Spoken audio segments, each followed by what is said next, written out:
Class 11th morphology of flowering plant का topic है बेटा रीजन ऑफ द रूट। और एक टॉपिक पढ़ेंगे हम स्टेम का इंट्रोडक्शन। हेलो, मेरा नाम है बाबू अली और आप देख रहे हो बायो समझो।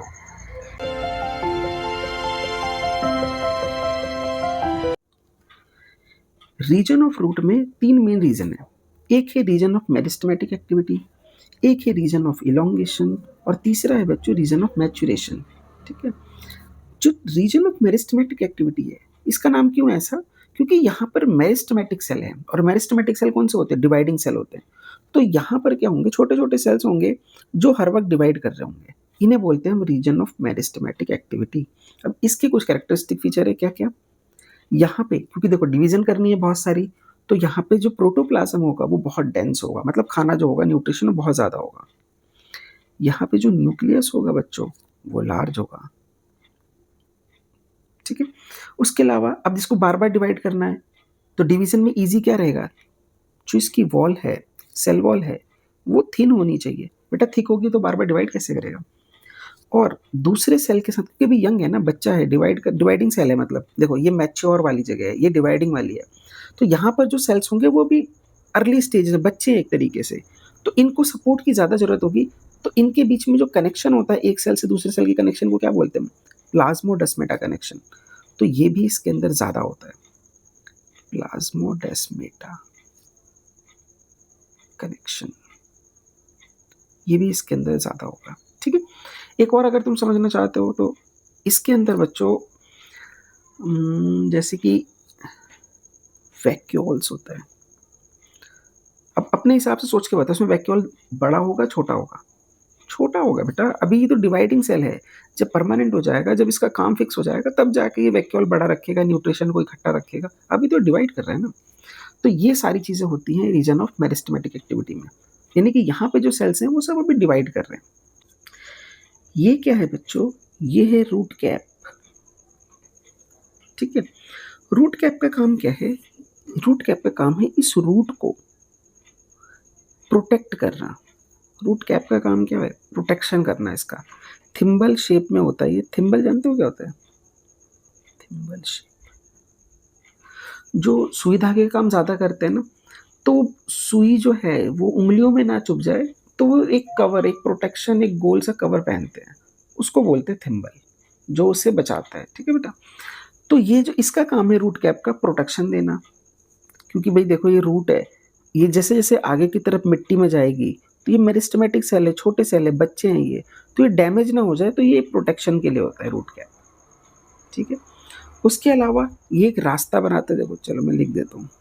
एक तो ये प्रोटेक्शन प्रोवाइड कर रहा है, उसके अलावा यहीं से तो रास्ता बनाएगा, यही तो रास्ता बनाएगा इधर की तरफ जाना है, तो ये एक तरीके से पाथ बनाता है।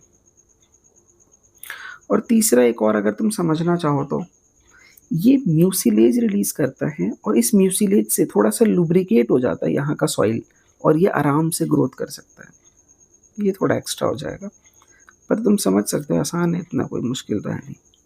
ठीक। तो ये हो गया रूट कैप का काम। तो मैंने क्या बताया, यहाँ पे सेल्स हैं और वो सेल जो है डिवाइड कर रहे हैं, उनके प्रोटेक्शन के लिए रूट कैप है। ठीक है। अब सुनो, यहाँ पर एक चीज़ अच्छा मुझे बताओ, रूट कैप जो है कौन से प्लांट्स में नहीं होगा?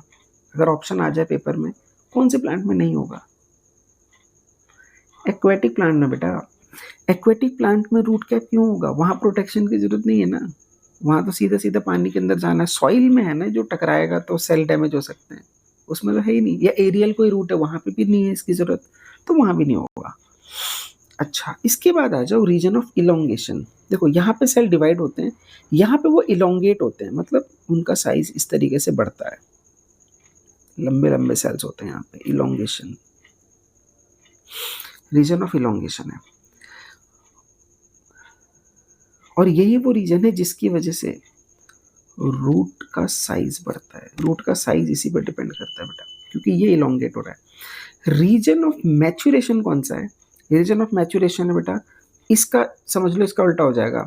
न्यूक्लियस थोड़ा छोटा हो जाएगा, सेल वॉल जो कि थिन जो होगी वो थिक हो जाएगी, प्लाज्मोडेस्मेटा कनेक्शन कम हो जाएगा, वैक्यूल्स लार्ज हो जाएंगे, रीजन ऑफ मैच्योरेशन बोलते हैं। अच्छा, कंफ्यूजन तो नहीं होगी ना इसमें? देखो ये बिल्कुल यंग सेल है, फिर ये थोड़े इलोंगेट हुए, बड़े हुए, फिर मैच्योर हो गए। मैच्योर देख रहे हो, ये बड़े-बड़े दाढ़ी मूंछ से आ रही हैं, मैच्योरेशन पे तो आते ही हैं। तो इस तरीके से इसे याद रख सकते हो। और इसके जैसा देखो, यहाँ डेंस प्रोटोप्लाज़्म है, तो यहाँ पे डिवाइड नहीं होना, तो ये थोड़ा-सा वो होगा।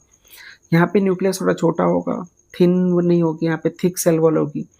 यहाँ पे जो सेल्स है देखो, यहाँ पे अभी छोटे-छोटे डिवाइड हो रहे हैं फटाफट, ये इलोंगेट हो रहे हैं और यहाँ पर सेल जो हो रहे हैं वो मैच्योर हो जा रहे हैं।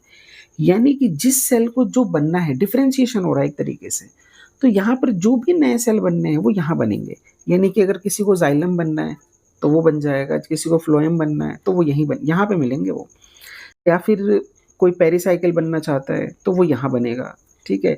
कोलेनकाइमा बनना है, पैरेन्काइमा बनना है, जो भी बनना है, कोई भी एक सेल मान लो तुम। तो वो सारे के सारे सेल जो होते हैं वो यहाँ बनना चालू होते हैं, ये मैच्योरेशन है। यहाँ पर जितने भी सेल हैं वो तो अपने अर्ली स्टेज में है, यहाँ पे इलोंगेट होते हैं और यहाँ पर फिक्स हो जाता है कि कौन-सा सेल जो है परमानेंट कौन-सा बनेगा। कौन-सा सेल जाइलम बनेगा, कौन-सा फ्लोएम बनेगा, कौन-सा पेरिसाइकिल बनेगा, कौन-सा पिथका बनेगा, जो भी बनना है। पैरेन्काइमा बनना है, सबसे ज़्यादा पैरेन्काइमा बनते हैं क्योंकि मोस्ट अबंडेंट प्लांट में बेटा पैरेन्काइमा ही सेल होता है, ठीक? तो इस तरीके से सारे बनते हैं, नहीं जाइलम फ्लोएम भी यहाँ तक है बेटा। तो इधर पानी कैसे पहुँचता है? तो यहाँ पर डिफ्यूज़न वगैरह से पहुँचेगा। अब है इस रूट हेयर का क्या काम है? ये है बच्चों रूट हेयर। रूट हेयर है बेटा, इसका काम है एब्ज़ॉर्प्शन। किस चीज़ का एब्ज़ॉर्प्शन करेगा? भाई रूट का काम क्या होता है? एब्ज़ॉर्प्शन करेगा वाटर का, और एब्ज़ॉर्प्शन करेगा मिनरल्स का, न्यूट्रिएंट लिख देता हूँ मैं, इनका एब्ज़ॉर्प्शन करेगा। ये हो गया रूट हेयर का काम, ठीक है बच्चों? अब एक छोटा-सा कॉन्सेप्ट समझाने के लिए मैं तुम्हें एक चीज़ बताऊँगा। देखो, मान लो ये एक रूट है, ये इस तरीके से, ठीक है? अब यहाँ पर मेरिस्टेमेटिक सेल है, ये वाला इलोंगेशन वाला है और ये है मैच्योरेशन। अब रूट जो थी वो डिवाइड मतलब और डिवाइड कर गई और आगे बढ़ गई और लंबी हो गई। तो इस तरीके से ये ग्रो करके आगे बढ़ गई। तो ये अब जो ये देख रहे हो ना, ये बन गया अब रीजन ऑफ मेरिस्टेमेटिक, ये हो जाएगा इलोंगेशन और ये हो जाएगा मैच्योरेशन। फिक्स नहीं है कि यही रहेगा। तुम देख रहे हो इस रूट को, जो बुक में देखोगे डायग्राम इस तरीके से बनाओ, यानी ये छोटे वाले रूट हेयर हैं, ये बड़े वाले हैं। जैसे-जैसे ये नीचे की तरफ पहुँच जाएगा, ये अगर मान लो नीचे चला गया बच्चों, तो ये यहाँ पहुँच जाएगा, ये वाला हिस्सा यहाँ पहुँच जाएगा और ये रूट हेयर जो है बड़े हो जाएँगे, यहाँ पे छोटे वाले बचेंगे। ये समझ रहे हो? ये है कॉन्सेप्ट इसका। अब थोड़ा एनसीईआरटी से समझा देता हूँ इसका टॉपिक अच्छे से। देखो बच्चों, एनसीईआरटी क्या कहती है कि रूट जो होता है, root is covered with the apex thimble like structure called root cap. कि ये थिम्बल लाइक स्ट्रक्चर, थिम्बल मैंने बताया अभी, जो सुई से बचने के लिए उंगली पे पहनते हैं उसे बोलते हैं। तो उसके लिए एक रूट कैप होता है। रूट कैप का काम क्या होता है? Protect the tender apex of the root. ये क्या करता है? एपेक्स मतलब बिल्कुल ये कोने को प्रोटेक्ट करता है, ठीक है? और ये क्या करता है? Make it's way through the soil, और ये एक रास्ता बनाता है सॉइल के अंदर जाने का। अब a few millimetre above the root cap, हम अगर ऊपर की तरफ जाएंगे तो हम देखेंगे रीजन ऑफ मेरिस्टेमेटिक एक्टिविटी, यानी मेरिस्टेमेटिक सेल होंगे। ये जितना भी दिख रहा है तुम्हें, ये मेरिस्टेमेटिक सेल है बेटा। The cells in the region very small, यहाँ के सेल छोटे होंगे, मैंने तुम्हें बताया, ठीक है ना, क्योंकि यंग सेल हैं। थिन वॉल होगी इसके ऊपर, डेंस साइटो ये प्रोटोप्लाज्म होगा उसका। इसमें कुछ भी चेंज हो जाए तो वो ऑप्शन गलत हो जाएगा बेटा। पेपर में अगर आ गया मान लो वेरी स्मॉल की जगह लार्ज, थिन की जगह थिक, डेंस की जगह पे मान लो लाइट, ऐसे कुछ भी, तो वो ऑप्शन गलत हो जाएगा। इसीलिए एनसीईआरटी की एक एक लाइन इंपॉर्टेंट है। और अभी मैंने तुम्हें बताया मेरिस्टेमेटिक सेल है तो दे डिवाइड रिपीटेडली, ये हमेशा डिवाइड होते रहेंगे। कुछ अच्छा, cell proximal to this region, हमेशा उसके पास वाले जो सेल होंगे इनकी बात कर रहे हैं इसको, ये रीजन ऑफ इलोंगेशन है। ये नीट में आ चुका है बच्चों, बहुत इंपॉर्टेंट है। क्या है इसके क्वेश्चन क्या आया था? Undergo rapid elongation, enlargement and responsible for growth. यही वो रीजन है बेटा जो रूट की लेंथ की ग्रोथ के लिए रिस्पॉन्सिबल है। बहुत इंपॉर्टेंट है। इस पूरे पैराग्राफ में सबसे इंपॉर्टेंट एक ये टॉपिक है और दूसरा है रूट हेयर वाला, और एक टॉपिक है बेटा रूट कैप का, सबसे इंपॉर्टेंट। अच्छा, ये बार बार ना ये प्रॉक्सिमल वर्ड आता रहेगा। देखो मान लो यहाँ पर कोई ऑब्जेक्ट है और एक ऑब्जेक्ट यहाँ रखा है और एक यहाँ रखा है। तो ये जो पास वाला है, पास को बोलते हैं प्रॉक्सिमल, पी से पास, पी से प्रॉक्सिमल, और ये जो दूर है उसे बायो में बोलते हैं डिस्टल, डी से दूर, डी से डिस्टल, इस तरीके से याद रख सकते हो। ये डिस्टल है, ये प्रॉक्सिमल है, ठीक है? तो अब जब भी आएगा तुम इसे एक चीज़ ध्यान रख लोगे, एक बार दिमाग में बैठ जाएगा, फिर दिक्कत नहीं होगी।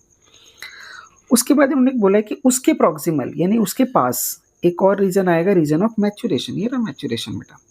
From this region the epidermal cell, यहाँ पे जो एपिडर्मल सेल होते हैं वो उनके अंदर ही एक्सटेंशन होता है और वो रूट हेयर बनाते हैं बेटा, ठीक है? ये देखो सारे रूट हेयर है ये सब। और रूट हेयर का काम क्या है? एब्जॉर्ब करना वाटर, मिनरल। अब पढ़ेंगे बच्चों स्टेम। देखो स्टेम में क्या है? Stem is the ascending part of axis bearing branch, यानी कि स्टेम से हम क्या देखते हैं? ब्रांचेस बन रही हैं, लीव्स बन रही हैं, फ्लावर्स बन रहे हैं, फ्रूट्स बन रहे हैं, ठीक है? और develop from the प्लीम्यूल of the embryo, ये प्लीम्यूल से बनता है बच्चों। मैंने आपको बताया था ये एक मान लो सीड है, ये अगर रेडिकल है, ये प्लीम्यूल है, तो इससे पूरा शूट सिस्टम बनेगा, ठीक है? ये है इसके अंदर। अच्छा, पहचान क्या है किसी भी स्टेम की? Stem bear node and internode. Stem में नोड होते हैं, इंटरनोड होते हैं। मतलब क्या बेटा?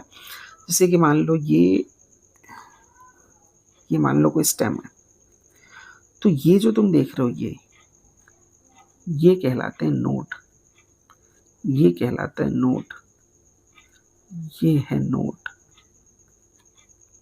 और दो नोड के बीच की जगह को बोलेंगे हम इंटर नोड। जैसे दो नेशन के बीच में इंटरनेशनल होता है, दो स्कूल के बीच में इंटर स्कूल, ये हो गया इंटर नोड। तो लिखा है the region of the stem where leaves are born is called node. यहां से ही लीव्स निकलती हैं,